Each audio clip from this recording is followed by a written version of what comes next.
Right now at 5, thieves targeting an East Bay gold buying business get a whole lot more than they bargained for.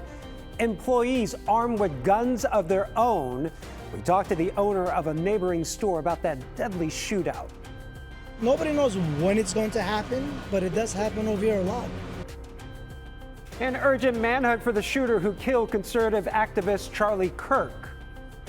We kind of just saw Charlie fall backwards and I don't know, it's like I've been replaying it so much in my head. We hear from stunned witnesses and have all the new details on the person of interest in this case. No. Do it. And emotions running high with neighbors divided over a plan designed to spark new housing construction in San Francisco. Why the proposal is generating such strong feelings in communities all across the city. It means more affordability because more homes add more affordability. The upcoming plan could demolish large amounts of rent-controlled housing. CBS News Bay Area Evening Edition with Ryan Yamamoto. Well, we begin in Oakland with a deadly shootout between store employees and thieves trying to rob them. The gun battle taking place at the Cash for Gold store on International Boulevard, East Oakland, just west of Hagenberger Road and less than a mile from the Coliseum. 2 of the suspects are dead. Several others were rushed to the hospital, and the surviving suspects have been booked on murder charges. Kevin Coe has new information from police and heard from the owner of a neighboring business who says, "We need help." Gunfire erupting right behind me last night here in East Oakland on International Boulevard after 5 suspects walked right into Eddie's Cash for Gold. Police acknowledge the workers were defending themselves, but there is a possibility they could be charged as well. Nobody knows when it's going to happen, but it does happen over here a lot. From breaking into stores, what happened last night, to breaking into vehicles. Business owner Avraham Halwani works right by Eddie's Cash for Gold pawn shop, where Oakland police say 5 masked men walked in at around 7:45 p.m. Wednesday. Some of these robbers were armed with firearms. The employees likewise armed themselves, and an exchange of gunfire occurred between the 2 parties. 2 of the suspects were killed, while 3 others were shot, including a 17-year-old. Police say all 5 suspects were from Stockton.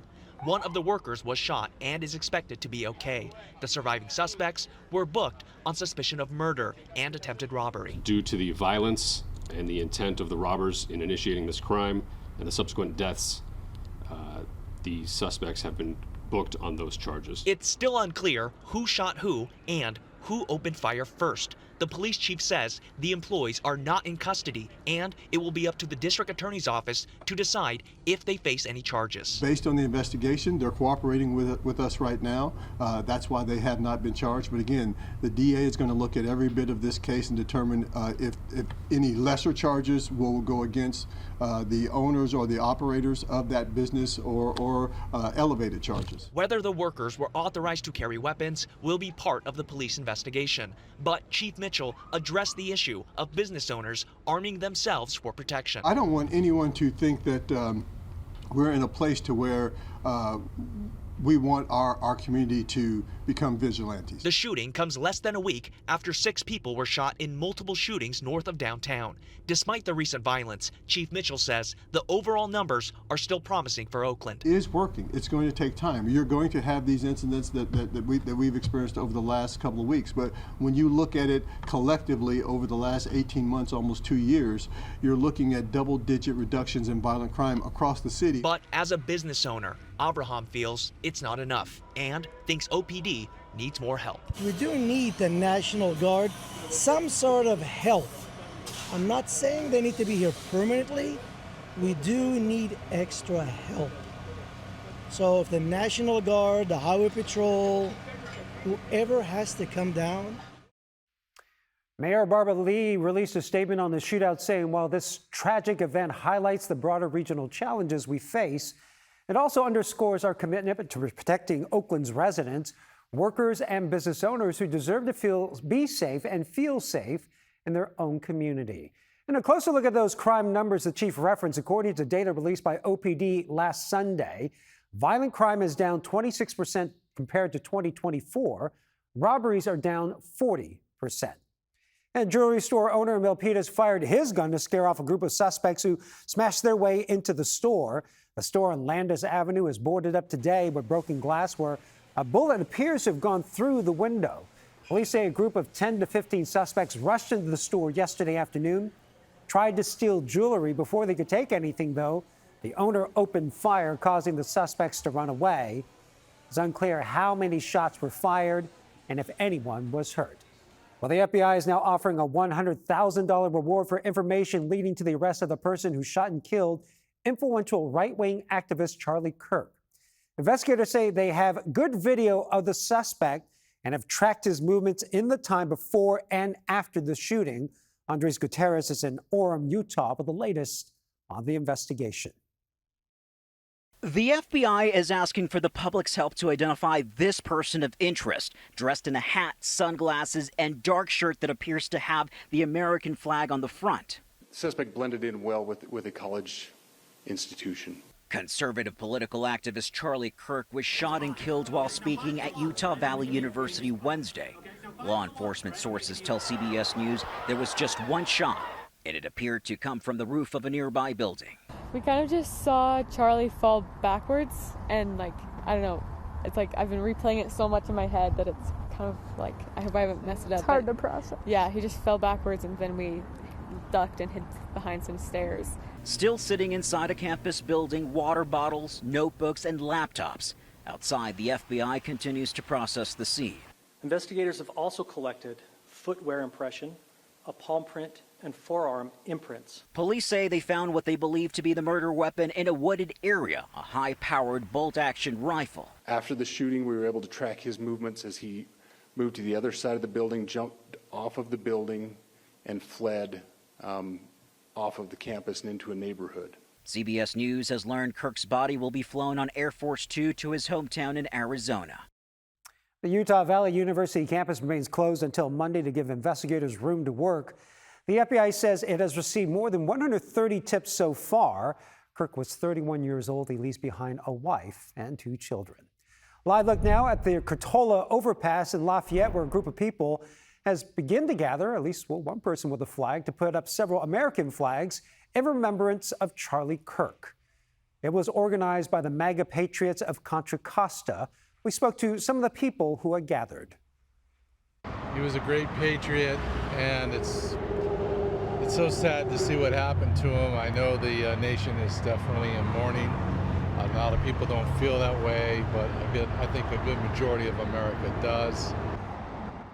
Well, this group regularly gathers at the overpass every year to commemorate 9/11, but say their focus shifted this year after Kirk was killed.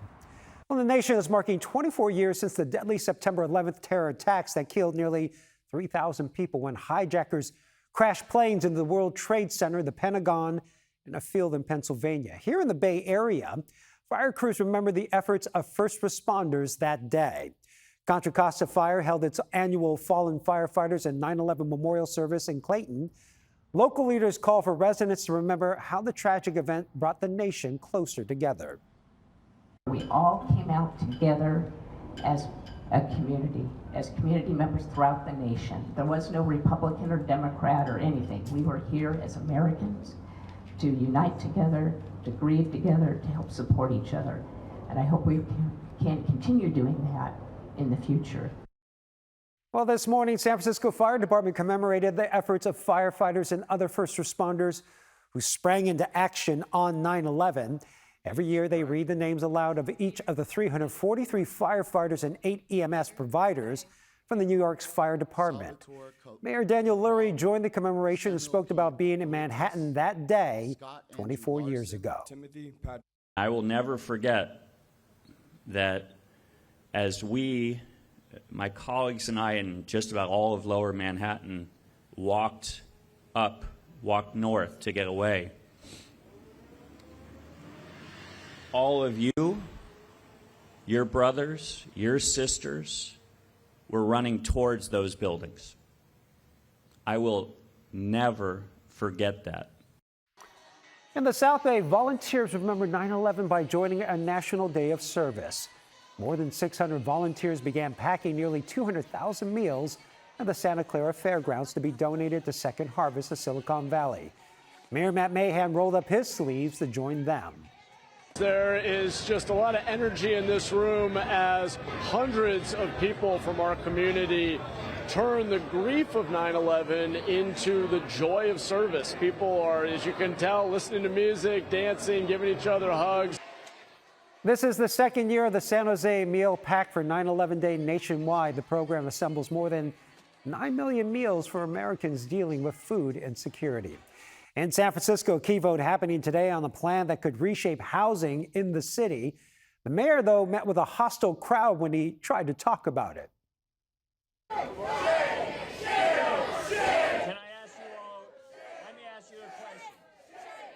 They were protesting his plan to expand housing by allowing taller residential buildings in neighborhoods that have traditionally been resistant to building housing.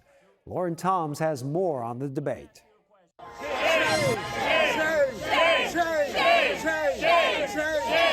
Tensions ran high on the steps of City Hall as Mayor Daniel Lurie touted his plan to drastically increase housing in San Francisco. Thank you, Mayor. Thank you, Mayor. The initiative, dubbed the Family Zoning Plan, aims to build 36,000 homes in the city's northern and western neighborhoods by allowing taller buildings near major transit corridors. Their goal, to make a dent in the state's mandate for San Francisco to build more than 80,000 units by 2031. Our Family Zoning Plan makes critical updates to the zoning code, a code that has not changed in 50 years. The state has given us a clear requirement, and if we don't act, we risk losing funding and our ability to decide what gets built and where. But his plan drew boos and chants from a crowd of dozens who claim the initiative will demolish rent-controlled units. Fred Sherburne Zimmer says she was pushed out of the city into the East Bay because of affordability and says Lurie's plan will harm low-income San Franciscans. The FOE plan could demolish large amounts of rent-controlled housing. It has almost no protections to the tenants of those units. But supporters say the goal is to preserve affordable units, replacing any rent-controlled housing that may be demolished in the process. It means more availability because more homes can finally be built across all of our neighborhoods. It means more affordability because more homes add more affordability, both through supply and also through the inclusionary homes and fees that come with that development. But that wasn't enough to convince the opposition, who worry the plan will harm the city's historic charm and what's left of affordable living in San Francisco. They fear developers and private investments will make the city more expensive to live in. No one believes your NIMBY nonsense. Sit down. But Lurie insists the goal is to incentivize more families to live and stay in San Francisco. Families and workers should be able to live in San Francisco. Not just visit on weekends or commute from the greater Bay Area, but live and grow and thrive here. For Fred, she's not convinced. She says she needs to see more protections for rent-controlled units so others won't be pushed out of the place she once called home. What if you evict a whole building of tenants who've lived here a long time to make that happen? Is that necessarily a good thing? We're not interchangeable humans. This is our homes. These are our families. And Mayor Lurie's plan was heard by the Planning Commission today and would be taken up next by the Board of Supervisors. Oakland police are looking into the death of a pedestrian who was hit by a car that happened this morning. Our chopper was over the scene at 8th Street and Broadway downtown. Police say the driver did remain at the scene. Investigators now trying to determine if drugs or alcohol were a factor in that crash. And it's been a rough couple of weeks for BART riders. There was a system-wide shutdown last week. Before that, smoke stopped service in the Trans-Bay Tube. BART officials were grilled about the recent problems at a board meeting today. The head of infrastructure said last Friday's shutdown was caused by work they were doing to install a new switch at the Montgomery station. Members of the BART board of directors called the shutdown unacceptable. They also issued a public apology for the smoke in the Trans-Bay Tube. I want to issue a public apology. It's unthinkable to be trapped in the Transbay tube in a car that's stopped and filling with smoke. And the anxiety is the greatest concern because people don't know what to expect. BART officials say the fire and smoke was coming from a train going to Dublin that was able to make it out of the tube. Because of the timing, an Antioch train had already entered the tube as smoke filled the tunnel. Alan Mond was on board. Most of the people started panicking the first 2 minutes because there was no communication for the very first few minutes. I even remember calling the train operator, that red button next to the door, and no one responded. So there was enough time to do that. Alan says he's now talking with BART board members to improve crisis communication. He tells us he's been encouraged by those conversations. As for the switch that caused the system-wide shutdown last week, there are 41 more switches that need to be installed in the system. Officials said they're already working on protocols to keep a shutdown from happening again. Well, the Niners can't seem to catch a break. Quarterback Brock Purdy, the latest addition to the injury list. And now we're learning he could be out for weeks. Vern Glenn is at Levi's Stadium with the details. This is the Audi Red and Gold Report. Mac Jones is set to start at quarterback for the 49ers Sunday in New Orleans, and it might stay that way for the rest of the month. Brock Purdy's toe injury is worse than the team initially let on, and the latest reports have the Brock star being sidelined anywhere from 3 to 5 weeks. The media did their best to pry some information out of Dr. Shanahan. Can you say he has turf toe? If you want me to. That's a generic thing for anything on the bottom of the big toe, and since it's halfway between the side and the bottom, that's why we don't say turf toe, but it's the third time you've asked me, so I'll call it turf toe for you if you want. With the Red and Gold Report, I'm Vern Glenn. Okay, let's bring in meteorologist Zoe Mintz with a look at the forecast. So I was less of a sweaty mess today walking around the city. So Yeah. not so much humidity today. The muggy factor, the sogginess has definitely gone down. As a pattern change is on the way. You can see the storm system that actually impacted us over the past several days is making its way across the Pacific Northwest, and it's actually beginning to impact the northern Great Plains. The southern edge of that system, though, is now where we are, and drier and warmer weather is beginning to take hold, and that's going to allow more seasonable conditions to arrive into this upcoming weekend. Even as soon as tomorrow, more seasonable conditions will be upon us, which is, again, great news for any outdoor activities, although we saw some really great rain totals since Monday. Yeah, these are our highest rain totals since Monday began. 0.41 inches at the San Jose International Airport. That was amazing. That basically all fell yesterday, and it was just one little pocket of heavy rain that fell directly over the airport. We will take whatever we can get, though, this time of year. 0.43 inches in La Honda and a lot of the Santa Cruz Mountains, anywhere from 1/4 of an inch to 1/2 of an inch, and a very similar story up across our North Bay Mountains, anywhere from 1/4 of an inch to 1/2 of an inch. That is amazing because it wets the normally very dry fuels at the ground. And for this time of year, normally the peak of our wildfire season, we will take the fact that moisture is hopefully going to add a little bit less of the dryness that we normally see this time of year. Again, though, the cloud coverage, it is going to be more apparent overnight tonight. There is still going to be that fog that's going to filter in our valley communities and waking up early tomorrow morning. But by the afternoon hours, we're expecting a lot more sunshine, especially farther inland.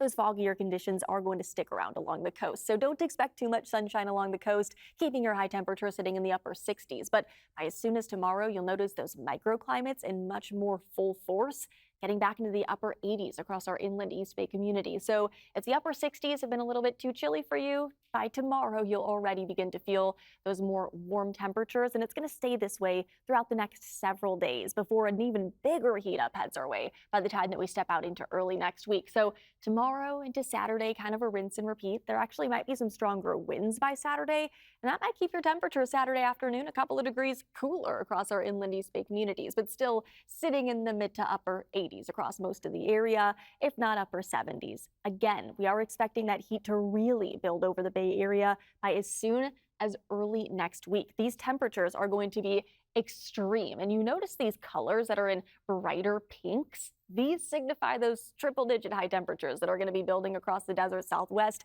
and into the Central Valley of California. Again, that's going to stick around throughout early next week, where we are expecting those high temperatures to stay well above average. In fact, this is our 8 to 14-day temperature outlook. That means even through the later parts of the month, we are expecting above average temperatures to stick around. So I really hope you all enjoyed the cooler and cloudier weather while you could, because we are looking at a very, very big change of pace. We'll stay in the 80s through the weekend, though, which is honestly pretty nice. Getting back into the 90s, though, to potentially near that triple-digit mark Tuesday and into Wednesday of next week, that's no fun for anybody, because that means that outdoor activities are going to have to practice heat safety a lot more, and wildfire danger is going to be increased because dry air and warm weather this time of year, not a great combination. Even for areas by the bay, you're going to be seeing those high temperatures returning to the 80s. And those of us without air conditioning by the bay, you might want to grab an extra fan this weekend just to be prepared, because if you live along the coast, you haven't seen all too much sunshine. It's been foggy, it's been cloudy, cool, and gloomy. By the end of the weekend, though, and into early next week, 70s are going to be in store for our coastal communities. So beautiful beach weather on the way if you want to escape the heat inland, but keep your eyes on fire danger. We all are going to be keeping a close eye on that next week. Back to you, Ryan. 70s on the coast, that's like a heat wave. Exactly. All right, thanks, Zoe. Well, families in San Francisco's Sunset District are enjoying the newly reopened Stern Grove Playground. The playground on Slow Boulevard has transformed into a treehouse village. The $4.1 million renovation includes climbing nets, swings, and a nature exploration zone. A popular feature, though, of course, is the slide. What do you think of the new playground? Good. What do you like about it? The slide. It's cool? Yeah. What do you like about it? I like going down. It's just so much fun. Well, we spoke with a family from Fresno. They say they were just passing by when they saw the park and had to stop and play. We'll be right back after this.